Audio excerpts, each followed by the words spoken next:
RIMS यानी Rajendra institute of medical science नहीं, बल्कि अब लगता है Ranchi institute of multi level setting. यहां इलाज के साथ साथ हर सुविधा का रेट कार्ड है। रिम्स के दलाल मरीज के मरने के बाद भी उनके परिजनों को चैन से रहने नहीं देते। देखिए रिपोर्ट। रिम्स के चप्पे चप्पे पर दलाल ऐसे तैनात हैं जैसे सरकारी नियुक्ति लेकर बैठे हों। बेड चाहिए, दलाल। जांच करानी है, दलाल। दवा चाहिए, दलाल। एम्बुलेंस बुलानी है, दलाल। और अब मरने के बाद भी चैन नहीं। डेथ सर्टिफिकेट के लिए भी दलाल। दीवारों पर बड़े गर्व से लिखा है, दलाल से सावधान। मानो रिम्स प्रबंधन ने अपनी पूरी जिम्मेदारी निभा दी हो। अब अगर दलाल लूट रहे हैं तो इसमें सिस्टम का क्या कसूर? ऐसा लगता है कि रिम्स के कुछ कर्मचारियों की मानवता शायद पूरी तरह से खत्म हो गई है। यही वो रिम्स है जहां पर कभी 100 का सौदा किया जाता है, कभी कफन का सौदा किया जाता है, और जब मरीज इलाज के बाद मर जाता है तो उसके प्रमाण पत्र के लिए भी पैसे लिए जाते हैं। जब आप प्रमाण पत्र बनवाने पहुंचे तो क्या कुछ दिक्कत हुआ? जी, बोले कि पहले तो लिए 200 रुपया, उसके बाद हम बोले फ़ोन किए वहाँ से रामगढ़ से, तो वो बोले कि नहीं 2000 रुपया लगेगा, तब मतलब कि तत्काल मिलेगा, हाथों हाथ मिलेगा। तो हम बोले भैया सो अर्जेंट है, हमको कल ही परसों चाहिए। तो 25 दिसंबर को तो छुट्टी था, इसलिए मना कर दिए उन्होंने। तो वो बोले कि ठीक है, तो 25 दिसंबर को नहीं आएंगे तो हम 26 दिसंबर को पहुँच जाएंगे। तो मैंने यहाँ आया तो उनको बोले कि 1000 रुपया दूंगी मैं। तो वो बोले कि नहीं सो उतना में नहीं हो सकता है, वो बोले कि 2000 रुपया दीजिएगा तभी हो सकता है। तो हम बोले कि मान के चलिए भैया, हम यही कहना चाहते हैं कि मेरे पास पैसा था इसलिए मैंने दे दिया, और कोई गरीब के पास अगर नहीं रहता वो कहाँ से देंगे, कैसे देंगे? लेकिन दीदी, आपको पता है कि इस प्रमाण पत्र को निःशुल्क बनाया जाता है, कोई पैसा नहीं लगता है? हाँ, ये तो पता है कि कहीं लिया नहीं जाता है, वो तो बोले, क्योंकि देखना चाहते थे कि क्या है रूल, यही देखना चाहते थे कि रूल क्या है। तो रूल में यही पता चला कि इसमें यहाँ पर ही पैसा लिया जा रहा है 2-2000 रुपया, मतलब तत्काल के लिए। मन में तकलीफ होता है कि इलाज कराने लेकर आए थे अपने मरीज का, उनकी मौत हो गई, और रिम्स के कर्मचारियों की मानवता इतनी मर गई है कि मरे हुए आदमी के परिवार के लोगों से पैसा लिया। मन में तकलीफ होता है? इतना बड़ा अस्पताल, बहुत तकलीफ होता है भैया। हम पहली बार आए थे, लेकिन ये देख करके हमको लगा कि ऐसा नहीं होना चाहिए। अब दीदी वो दिखा सकती हैं जो आपने बताया कि आपने यूपीआई के जरिए जो पैसा भेजा है, मोबाइल से पैसा भेजे थे, कैश भेजे थे? हाँ, एकदम दिखा सकते हैं, हम उसका स्क्रीनशॉट भी लेके रखे हैं, देखिए। बिल्कुल, अपने सहयोगी नितिन से चाहेंगे कि नितिन, आप दिखाइए कि इन महिला ने जो है वो 2000 रुपये सोनी सिंह नामक किसी व्यक्ति को जो है वो यूपीआई किया है। आप समझिए कि रिम्स के जो कुछ भ्रष्टाचारी कर्मचारी हैं उनका मनोबल इतना बढ़ गया है कि वो ऑनलाइन जो है वो भ्रष्टाचार यानी कि जो पैसा है वो ले रहे हैं। ताजा कहानी में आपने सुना, रिम्स में मौत के बाद भी सौदा चालू रहता है। दलाल बोलते हैं सर्टिफिकेट महीनों में मिलेगा, जल्दी चाहिए तो 2000 दो। और आधुनिक भारत का दलाल क्यूआर कोड भेजकर यूपीआई से पैसा मांगता है। डिजिटल इंडिया, डिजिटल दलाली। सवाल यह है कि अगर कर्मचारी पाक साफ है तो यह खेल जन्म मृत्यु प्रमाण पत्र काउंटर के बाहर खुलेआम कैसे चल रहा है? वहां लगी भीड़ देखिए और इनकी पीड़ा खुद सुनिए। 25-10 को 25-10 से दौड़ रहे हैं, तो क्या बोला जाता है यहाँ पे?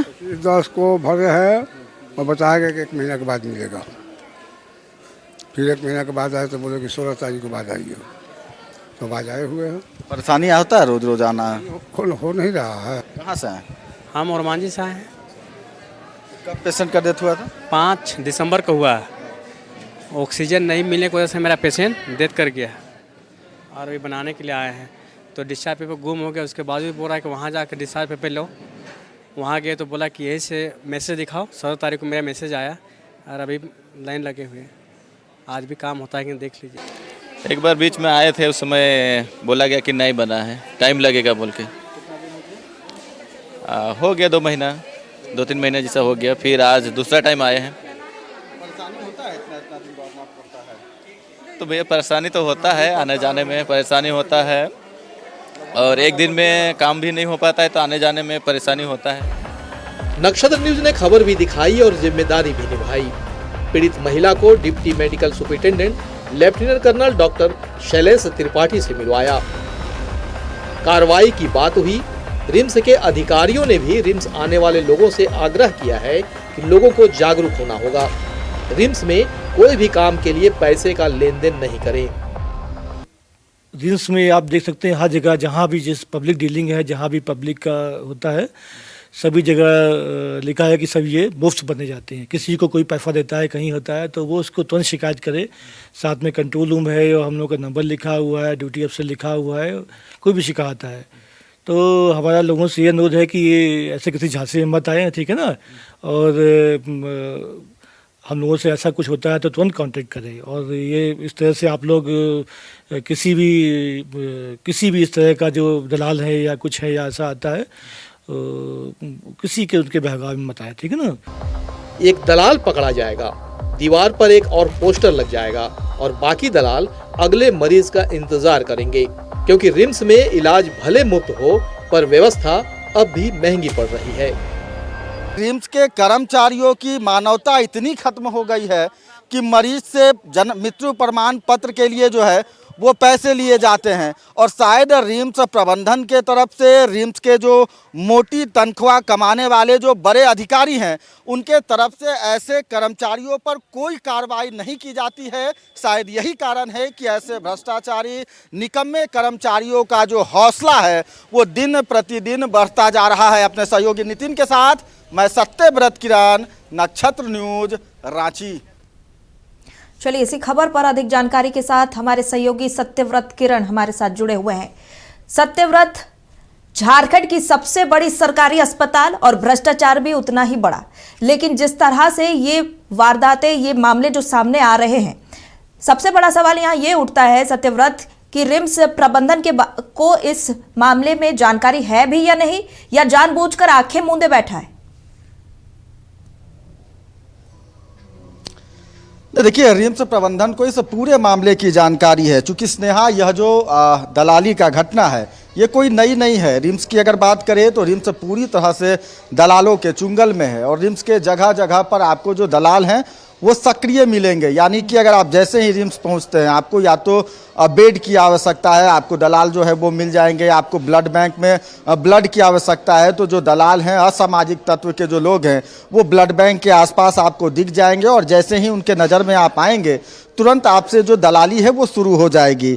दवाइयों के लिए जो है वो दलाल रिम्स के चप्पे चप्पे पे मौजूद हैं। डॉक्टर अगर आपको किसी भी तरह का निर्देश देते हैं, किसी भी तरह का परामर्श देते हैं और जैसे ही दवाइयों की सूची लिखी जाती है, आप अस्पताल में डॉक्टर से दिखाकर जैसे ही बाहर निकलेंगे 10 दलाल आपको मिल जाएंगे जो यह कहेंगे कि वो आपको कम से कम कीमतों पर दवाई जो है वो उपलब्ध करा देंगे। यानी कि हर जगह पर दलालों का बोलबाला है। और रिम्स की जो मशीनें हैं, जो इक्विपमेंट है, जो जांच के उपकरण हैं, वो ज़्यादातर खराब रहते हैं। यही कारण है कि निजी जो जांच घर के लोग हैं वो आपको रिम्स परिसर में जो है वो अवैध तरीके से घूमते हुए दिख जाएंगे। यानी कि रिम्स के भर्ती मरीजों का जो जाँच है वो बाहर से होता है और वैसे में जो दलाल हैं वो मरीजों को ठगने का काम करते हैं। मैं आपको तस्वीरें दिखाता हूं, उसका एक प्रमाण देखिए कि मैं इस वक्त रिम्स के जो है वो सिक्योरिटी रूम के पास हूं और आप देखिए कि सुरक्षा कर्मियों ने कुछ लोगों को पकड़ कर रखा है। जो आरोप लगे हैं इन युवक पर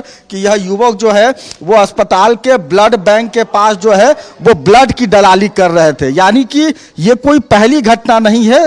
लाइव तस्वीरों के माध्यम से आप देख सकते हैं कि किस तरह से रिम्स में जो दलाल हैं वो पूरी तरह से सक्रिय हो गए हैं। और चूंकि रिम्स राज्य का सबसे बड़ा सरकारी अस्पताल है, दूर दराज क्षेत्रों से जो मरीज हैं वो पहुंचते हैं इस उम्मीद के साथ कि बेहतर इलाज, बेहतर व्यवस्थाएं जो है वो उन्हें मिल सकेगी। जितना बड़ा यह अस्पताल है उतनी ही ज़्यादा उम्मीदें न सिर्फ झारखंड बल्कि आसपास के जो पड़ोसी राज्य हैं, चाहे वो बिहार हो, बंगाल हो, वहाँ के मरीजों को रिम्स पर होती है। यही कारण है कि कई बार जब मरीज रिम्स पहुँचते हैं और उनके जेब पर जब दलालों के द्वारा डाका डाला जाता है हम जो लगातार खबर दिखा रहे हैं कि आप समझिए कि जन्म और मृत्यु प्रमाण पत्र बनाने अगर आप रिम्स पहुंचते हैं तो कई महीने आपको दौड़ने पड़ेंगे, लेकिन रिम्स में 2000 रुपए देकर आसानी से जो है वो मृत्यु प्रमाण पत्र बन जा रहा है। और इन दलालों की जानकारी रिम्स प्रबंधन को भी है। आपको पता है कि बिना कर्मचारियों के मिली भगत के कारण कोई भी बाहरी व्यक्ति रिम्स में जो है वो प्रवेश तक नहीं कर सकता है। और जो सबसे बड़ी समस्या है कि रिम्स प्रबंधन जो कि आंख बंद कर सोया हुआ है, लगता है एनेस्थीसिया के नशे में है, वैसे दलालों पर कार्रवाई नहीं करता है। यही कारण है कि वैसे जो दलाल हैं, असामाजिक तत्व के जो लोग हैं, वो रिम्स में अनाधिकृत तौर पर प्रवेश करते हैं और यहाँ के मरीजों के जेब पर जो है वो डाका डालते हैं। स्नेहा, बिल्कुल, ये बहुत ही बड़ा सवालिया निशान खड़ा कर रहा है स्वास्थ्य व्यवस्था के इस सिस्टम पर, खास करके सत्यव्रत। और अब देखने वाली बात होगी कि स्वास्थ्य विभाग भी इस मामले में कुछ हस्तक्षेप करता है या नहीं, क्योंकि दलाल पकड़े जाते हैं लेकिन दलाली खत्म नहीं होती है। इस कारण से ये सबसे बड़ा सवाल उठ रहा है रिम्स के प्रबंधन पर और स्वास्थ्य विभाग पर। फिलहाल बहुत बहुत धन्यवाद तमाम जानकारी के लिए।